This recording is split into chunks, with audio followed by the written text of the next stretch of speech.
back and circulate it to all the members of this committee, please? Yeah, I wouldn't know much about the issue, but I can look into it. Someone find out for me, thank you. Councillor Casey? Oh, just to say how pleased I am to see this resolved today. In the report it says that there was a deputation came to the Community Development and Safety Committee in May 2015, but that was not the first deputation. There's been deputations many times before that. So that was the first official one that had a resolution to it. So this is really good. My thought was to let the local boards know, maybe by passing this report onto their agendas. Yes, perfect. And that's a good way of letting them know that we've, with the resolution from today, resolving to become an accredited, safe community. That could be just Congratulations. that local boards be. Yeah, we'll put that on as a B. I think that's the best way. Right, no discussion. I'll put that motion. Those in favour? Aye. Against? I declare that carried. Thank you. We now move to item 12. Now, Councillor Casey and Councillor Watson, the intention here was, I understand, Mr. Kimpton may want to talk further to it, about where we were going to move forward with this. So, once again, if I can encourage you to take the report as read, a similar example to the one we've just discussed at Councillor Casey's committee, the recommendation came through that we proceed with accreditation as a age-friendly city. The recommendation of staff is that and I'll just read the recommendations here, that this committee agreed to investigate becoming a World Health Organisation age-friendly city, and that this committee requests staff to provide an analysis of the potential benefits and cost and implications or obligations associated with that. We felt that that was an appropriate recommendation to understand what we're actually signing up for. And Councillor Casey has also proposed, have we got it up there? No, it's well, I'm going to move the original recommendation, if there's a seconder. Yeah, I'll second. Second by Councillor Nye. Councillor Casey, it's only going to be, how long will it get before we get this back? The end of this term? By August? In terms of doing that piece of work, I think that it would be appropriate to set a target before the end of the term of this council. We'll say August. August. July, It won't be July, it'll be August at the earliest. Yep. September's too late, isn't it? Have we got a committee meeting in September? We do. I think that September is a more likely deadline. So would you be happy with that, Councillor Casey? No, I might speak to my amendment. Okay, well, I'll move that it's been seconded. Councillor Casey's put the amendment on the table, which is there at the moment, seconded by Councillor Watson. Councillor Casey, you can speak to that, please. It's really, there's 129 days to the election, and whether the report comes or doesn't come, and the last, we've just seen, it wasn't just a year for us to become a safe community. It's probably more than 2 or 3 years, as I recall the submissions. So it's about, we know what this is. We've heard from Age Concern, Grey Power and the Seniors Panel through the annual plan, through all kinds of plans actually, through the Seniors Panel, through their various submissions. So we know what this is, and we know how beneficial it would be to Auckland, so that why don't we say as this council, just in case, come September, other priorities come to the fore and it doesn't happen, we can say to the new council that this committee does support it in principle to continue the evolution of this. So it's just a bit more surety than the two that's up there. So I'd add an A, so we support in principle, then we continue to do the investigations B and C. So that's all it is, support in principle. Doesn't tie us into anything except support in principle. So I look forward to everybody supporting that. Thank you very much. I think, Councillor Watson, do you wish to speak to your member? Yes, thank you, Mr. Chair. No, I just think the salient words there that Councillor Casey has alluded to is the phrase support in principle. This has been ticking away for some time, and I've can recall a number of occasions during this term where we've had submissions, we've had people asking for this. This doesn't commit any finances. I know presumably if there was some huge financial impediment that would emerge via recommendation B. This is just simply stating what this council thinks should happen, a principled view that doesn't commit but signals the direction, and I think that's entirely appropriate, and especially given some of the statistics that are coming through. We had the meeting of the Community Safety and Development meeting yesterday out at Glen Innes, and there was some, well, disturbing is not quite the right word to do, but there was some really startling figures in terms of Auckland's demographic that's just, just on the rise. In fact, it's here now. To be delaying or to be sort of putting things on hold is entirely inappropriate given the veritable tsunami of aged persons that are coming through to Auckland.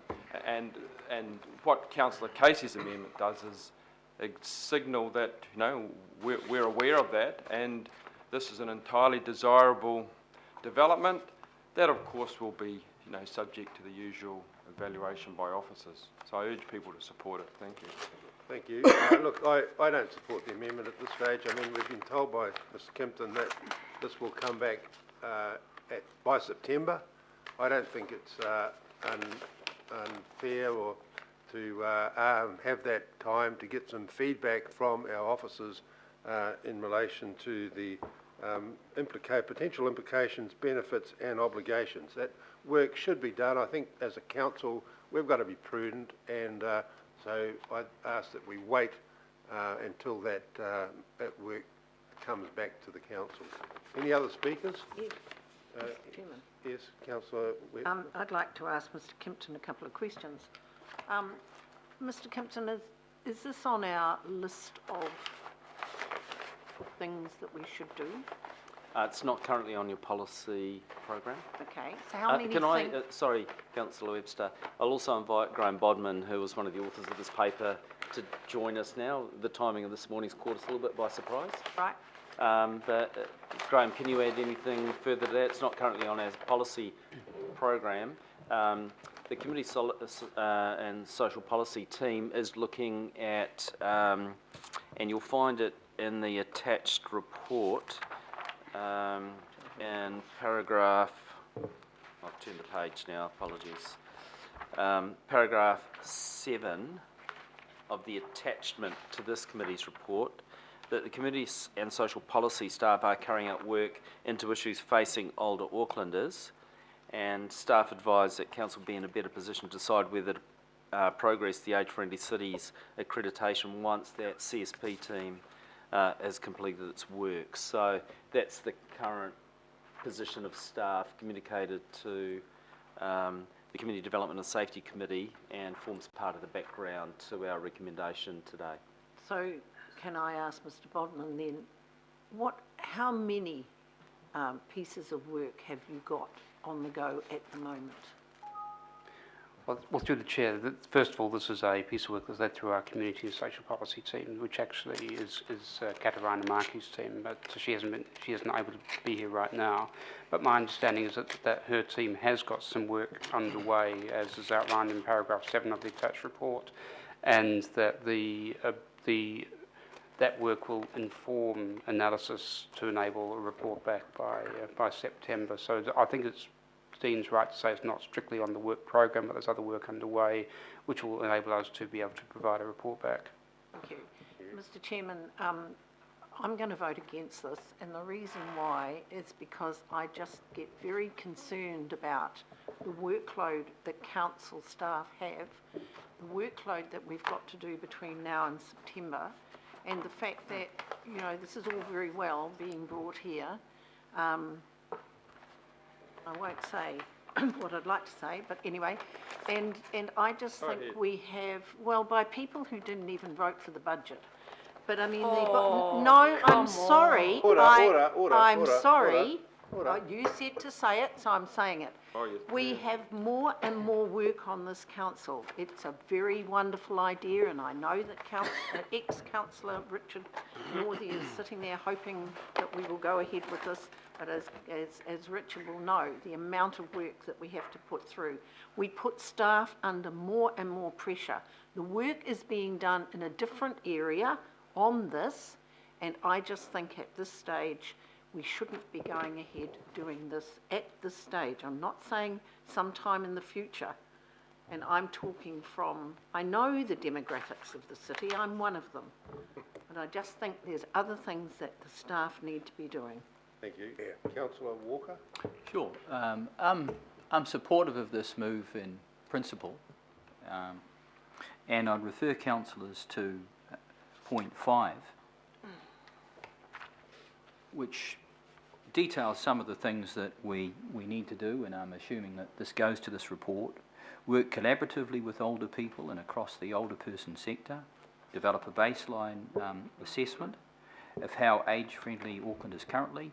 Develop a 3-year citywide action plan based on the assessment's findings.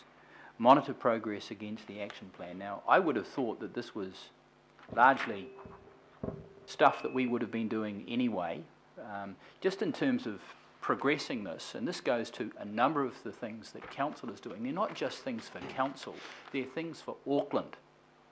And the Auckland plan that we had that covered off issues of age friendliness was a collaborative process.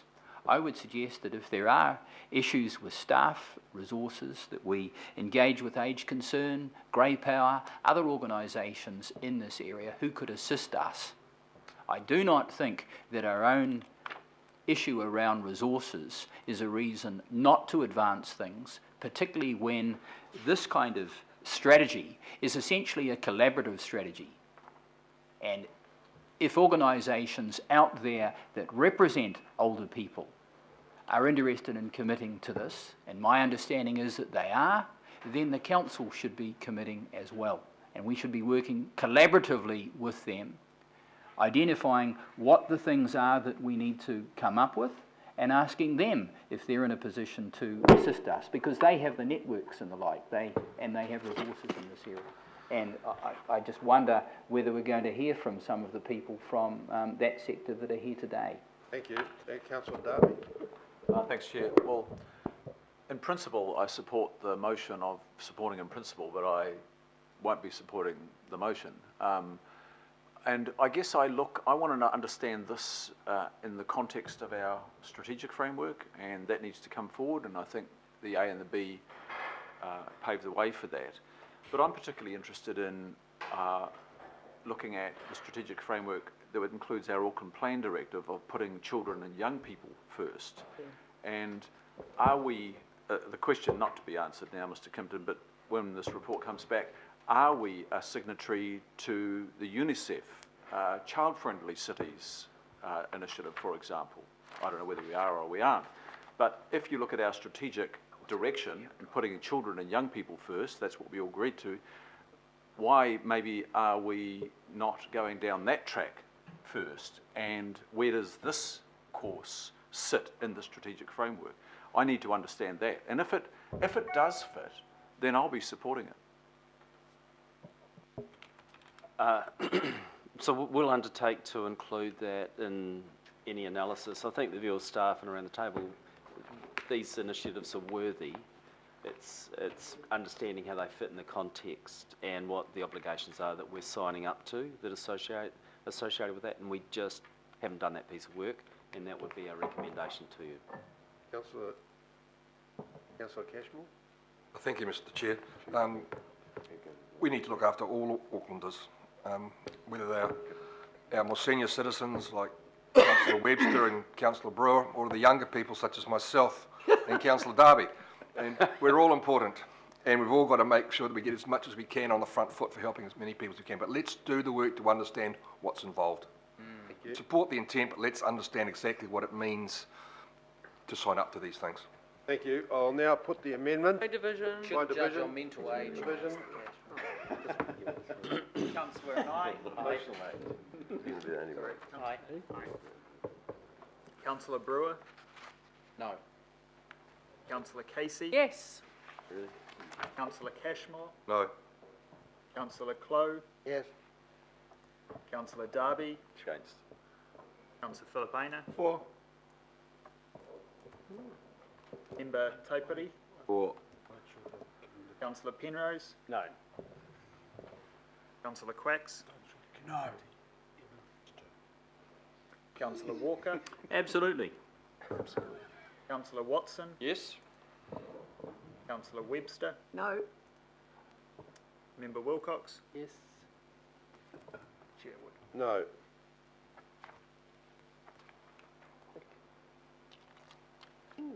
Carried 18. Thank you. Right, Hands down there, mate. Principal. Didn't lobby me hard enough, obviously.